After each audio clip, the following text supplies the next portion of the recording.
Greetings. My name is Gina Vanacore, and I'm going to help you learn today a little bit about our student staff learning outcomes and about the genesis of this project and what our collective responsibilities are in doing this process.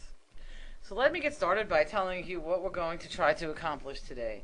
I'm going to explain a little bit about the assessment project at large and what is assessment and why we're doing it here at Stony Brook, and begin to familiarize you with the instrument that we'll be using in conducting the student employee learning outcomes assessment and where we go from here in the future, and hopefully avail to you resources that you can use in engaging your staff with this process.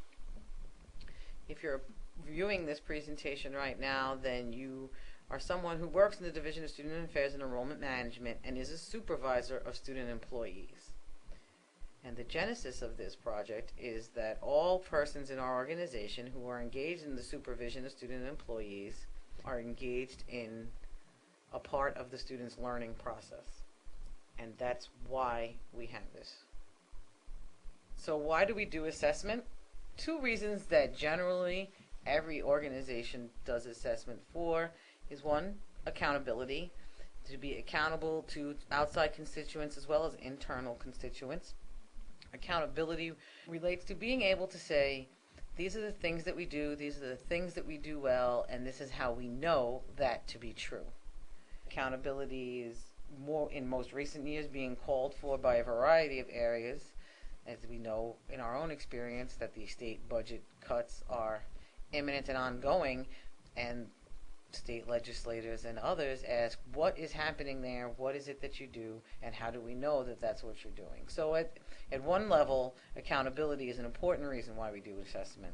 But perhaps more importantly is we do assessment to continue to be engaging in best practices, and that we assess what we are doing so that we can ensure that we are constantly providing what we believe that we are providing and the best products that we can produce.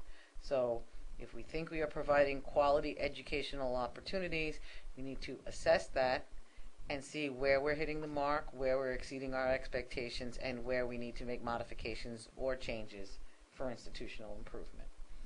So in a very basic way, those are the reasons why we do assessment in general. A basic model for understanding the assessment process and the student employee learning outcomes process is a part of a larger assessment agenda, if you will. So it's an iterative model, which means that it loops back into itself. At best, you start with your outcomes in mind. Stephen Covey likes to say the first step of the 7 habits of highly effective people are to begin with the end in mind. And the same is very true for assessment, is that we should define what our targets are. What are the expectations that we have? And this could be in a variety of capacities. It could be institutional measures of attendance, participation, satisfaction, enjoyment, utilization. But specifically today we're going to focus on learning outcomes. And by that we mean, what are the reasonable things that we can expect that students will have learned? And so our outcomes that we are talking about in this project are learning outcomes. But outcomes can be a variety of different things. So we decide what our targets are, the outcomes if you will, and we carry on with our interventions. And we think most broadly our interventions are all the things that we do. The way that we practice, our institutional policies, the programs, the way we train our staff, all of the activities that we are engaged in achieving the outcomes that we do. So one example is we have the student homecoming experience, and we do the homecoming parade. The outcome is to one of the intended outcomes of creating the homecoming parade is to create an opportunity to build spirit and pride for students. And the practice or the program, the intervention that we do to achieve that outcome, one of the interventions we do is to encourage students to be a part of the homecoming parade. The next piece is assessment. Once the activity has taken place, an assessment should be conducted.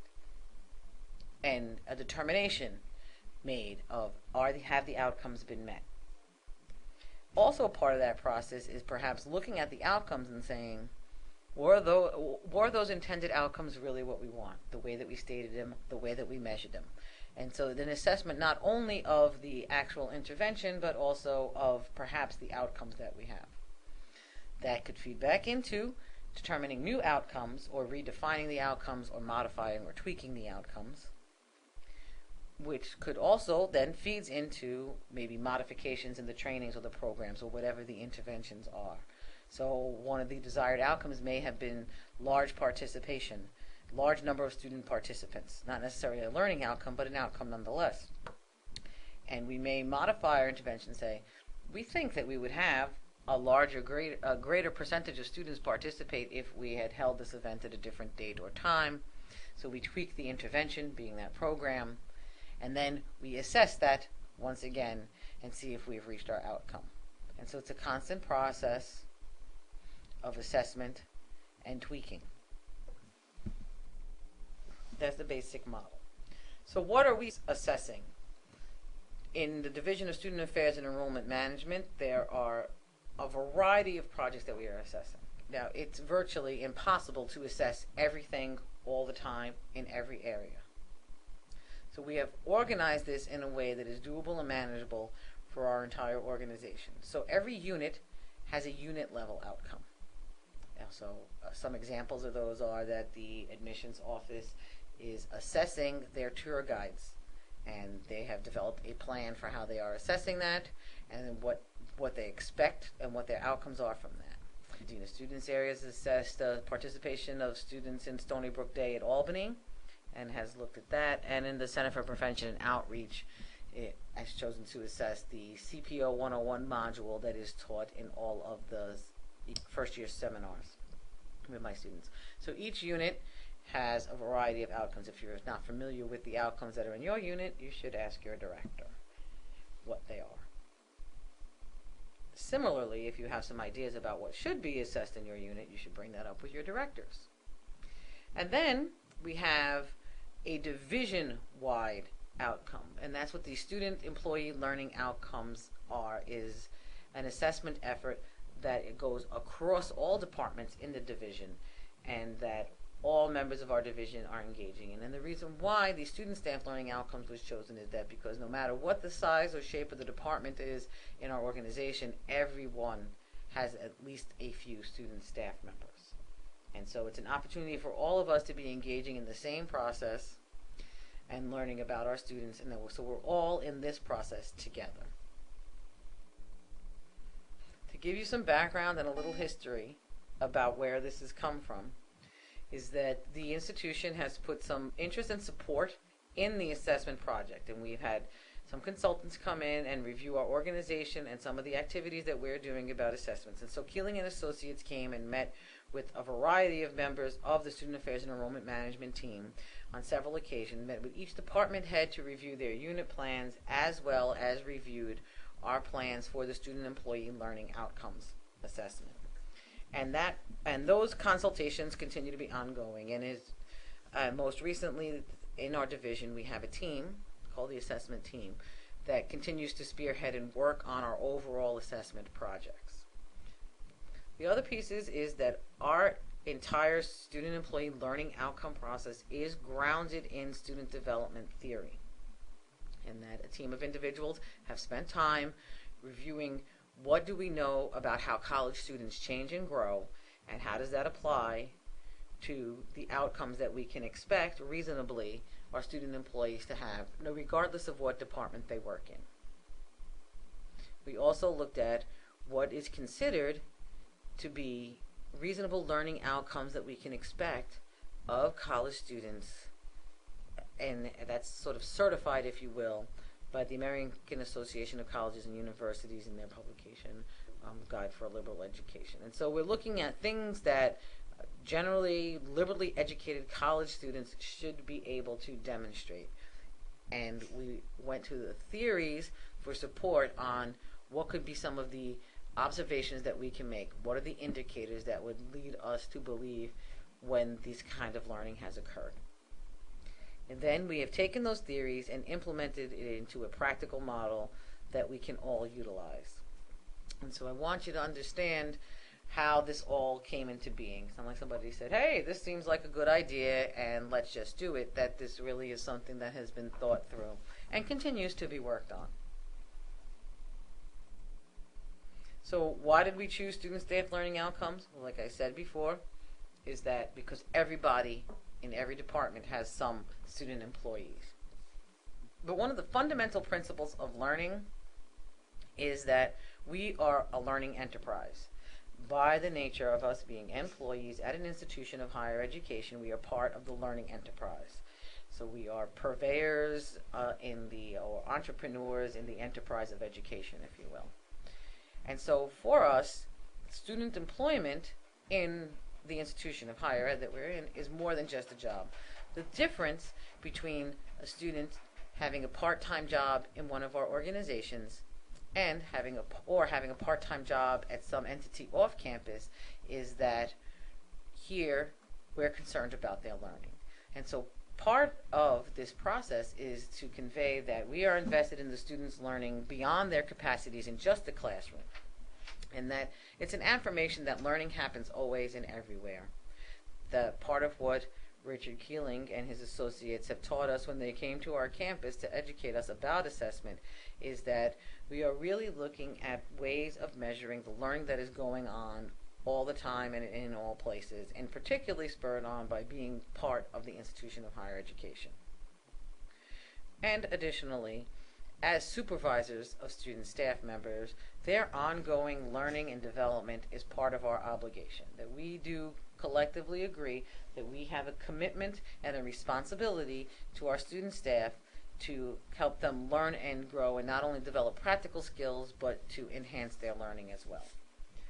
So that is why we are focusing on the student staff learning objectives. Part of this. This doesn't mean that this is in lieu of our responsibilities as supervisors about their work performance. We all already have those responsibilities of being in charge of measuring, evaluating, and appraising student employee performance. But assessing student learning for our student employees is something that's done separately and in conjunction with supervision. So why do we have these outcomes? Like I mentioned before, we have all of these different departments in our organization, and each of us are operating with our own assessment plans and have our goals and objectives and other things that we are assessing in our organizations. But the student employment piece really does run through the entire every department. So we all share that we have student employees. The instrument that we used was developed over a period of time. It has been verified and well researched. A team of individuals spent some time working on the language that we used and grounding it in the theories that we have. We based it off of a model from the University of Rhode Island in an effort that they use there in their student employee learning outcome, a similar type of assessment that they're doing there. So we based it off of that model, and we looked at the Guide for Liberal Education and what it means to be liberally educated, and we tailored it to meet our needs. Talk about the objectives that we collectively have for students and what we believe we can offer and adequately assess as staff members here. The assessment instrument has been reviewed by Keeling and Associates, and we believe that it is, for all intents and purposes, very utilizable and easy to understand and use for our purposes. Why is it grounded in theory, and why is that important to us? We know that all of the employees in our organizations come to us from a variety of backgrounds and have different training in understanding student development theory. But we are a learning-based organization, and there is a whole body of knowledge that exists about how we know how college affects students and what we can reasonably expect and see as some of the learning that occurs to college students during the course of their time here.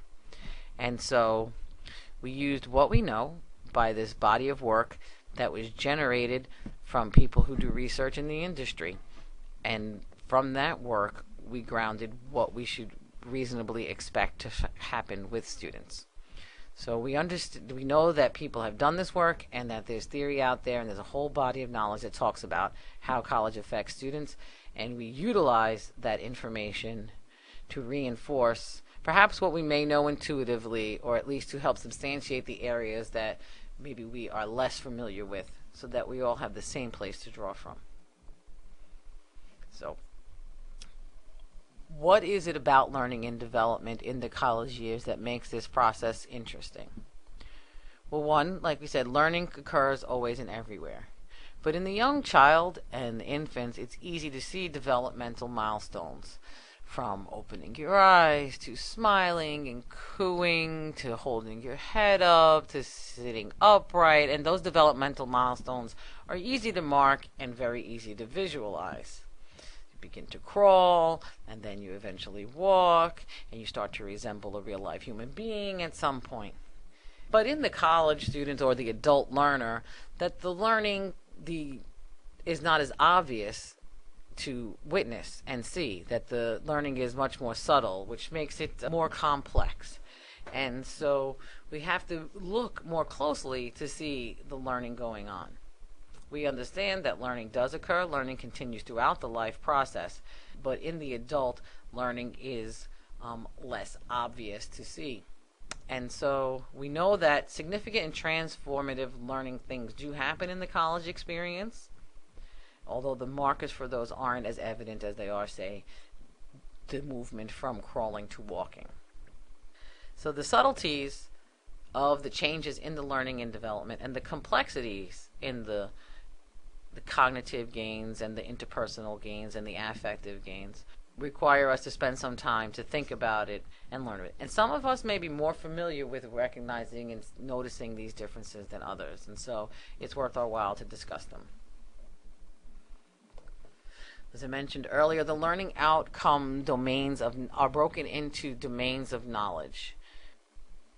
And these domains of knowledge we chose to go with coming from what the people who wrote the publication College Learning for the New Global Century is a group of individuals under the auspices of the American Association of Colleges and Universities wrote to talk about what are the things that we collectively agree that we can reasonably expect to be outcomes that students learn as a result of or during their college experience. That they may not learn them directly as a result of their college experience, but that it is generally reasonable to see these learning outcomes occur in college students.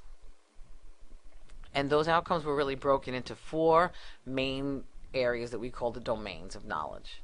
One of those being knowledge of human cultures, familiarity with people that are different from you and what makes people different from one another and the same to one another, and general diversity kinds of issues, intellectual and practical skills, critical reasoning, the ability to write and communicate clearly, personal and social responsibilities to individuals, one another, interactions, what does it mean to be a member of a community in a variety of ways and levels, what are my responsibilities as a citizen in society, and the integrative learning piece that speaks to how students synthesize their knowledge, make meaning of their world, and communicate it to the outside world.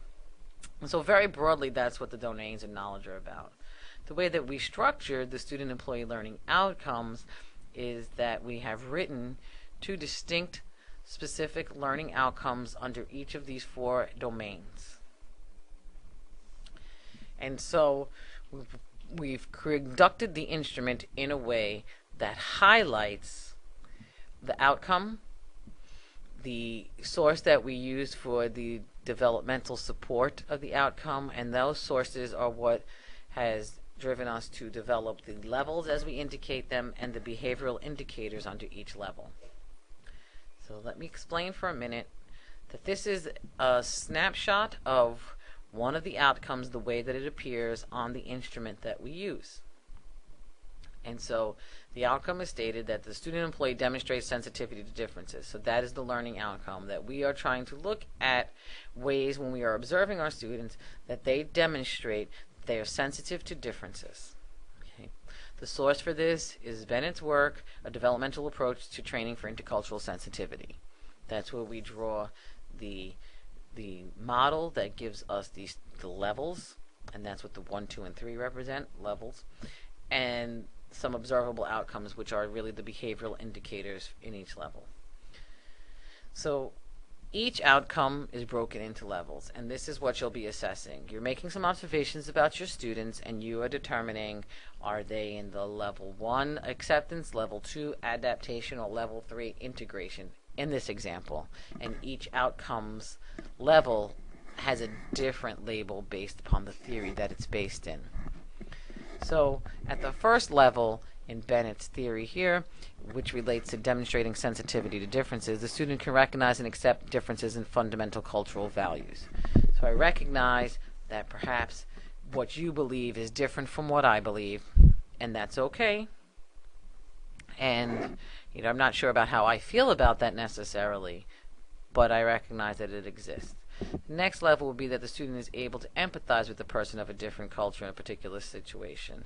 And so the thing that the observable difference is the ability to empathize, and the questions that perhaps the student raises or the way that they communicate with others that leads you to believe that they are trying to learn about someone else's culture in a way that is obviously sensitive enough, but in a way that shows that they can empathize and understand and integrate that.